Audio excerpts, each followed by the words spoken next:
Patient has been disclosed and we are ready for our oral self-care session today. This is V Zhang.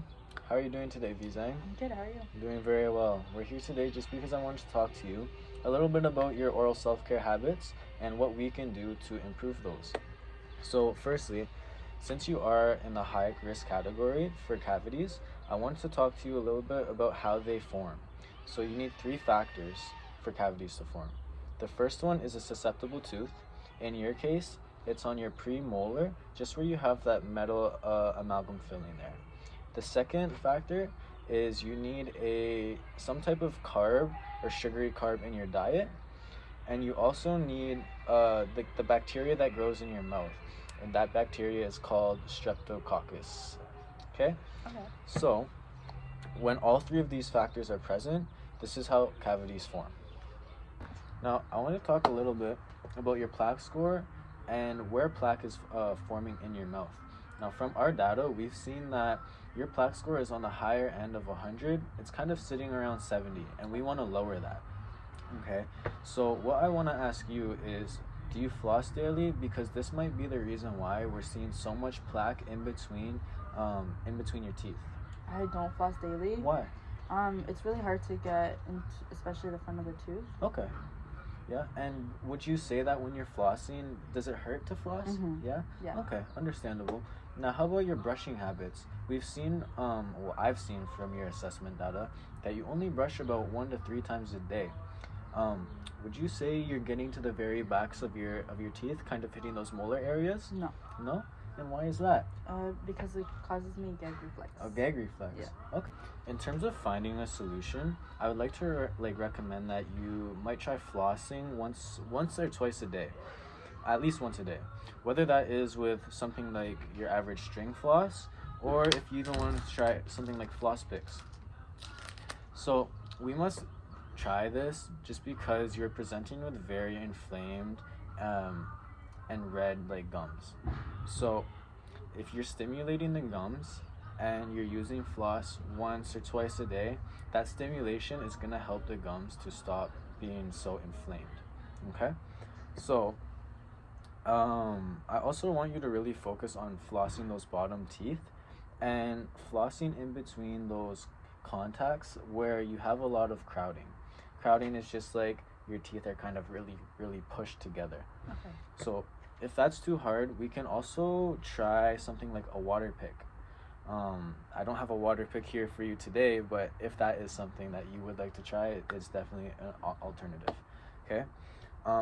Now, I kind of just want to show you how we could floss or how we could brush our teeth, just to kind of help, your molars and that plaque buildup that's happening in between your teeth, okay?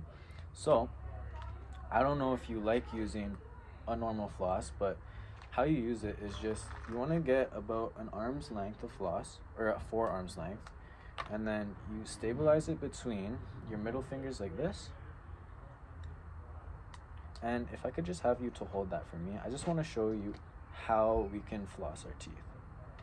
So you want to go in between the contacts, kind of in a C shape like that, and you want to do this jiggle motion almost between the teeth, almost like a shimmy in between each teeth, okay?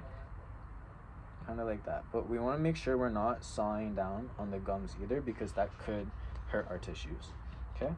So just we go in between each one's like that, C, in a C shape, just shimmy, okay? Okay. Did you want to give that a try? Sure. Yeah? Awesome. I'll give that to you there. So just between your middle fingers, just on your middle fingers, wrap them both. Nice.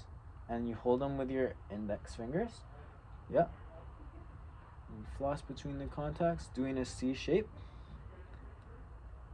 Yeah, and jiggle, shimmy up. Awesome. How's that feeling for you? Is that comfortable? Mm-hmm. Yeah, amazing.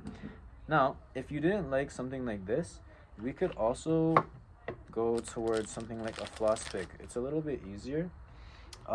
It's also a little easier to get in between those back teeth. I know you expressed that you have a really bad gag reflex, so that might be helpful for you. Okay. Same thing. You want to push between the teeth just to try and get that C shape still, and still doing that jiggle shimmy motion, okay? Okay. Did you want to try? Sure. Awesome.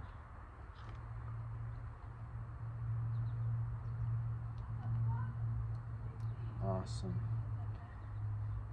Great job.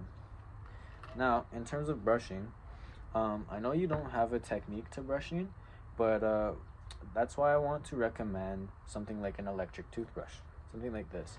Just because we don't need to focus so much on the technique, it kind of does the work itself. Okay? So how you want to brush with an electric toothbrush is you want to start in the back and just make your way throughout the front of the teeth just to the opposite side.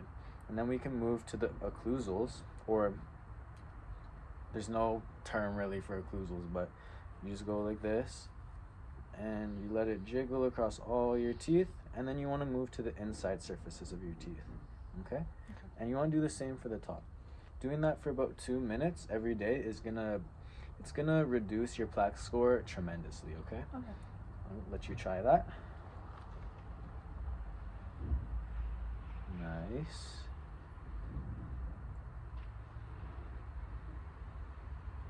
And the insides. And did you want to try the top as well? Sure.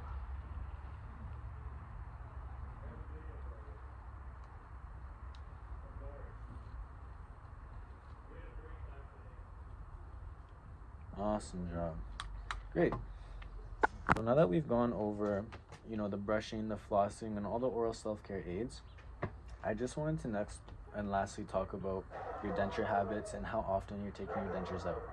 So from what I've heard and our data that we have, you only take your dentures out about 1 to 2 times a night. Is that correct? Yep. Okay. So what we want is for you to end up taking your dentures out every single night, because essentially if you're leaving your dentures in, you're not allowing your gum tissue to breathe and get that exposure to air. Now with that, if your gums aren't getting that exposure and there's a lot of pressure on your gums, that is going to lead to something called resorption. Okay. And in your case, it's leading to bone loss. Now, if you have a lot of bone loss and you keep losing that bone, it's going to make your denture not fit anymore, essentially. You're going to have to get relines and things like that. And the more bone you lose, if you lose enough bone, you won't have any bone for that denture to actually sit on. So, like I said, we want you to take it out every night if we can, and that will also help your inflamed gums and your red gums, and it'll just overall help with all of that pain. Okay?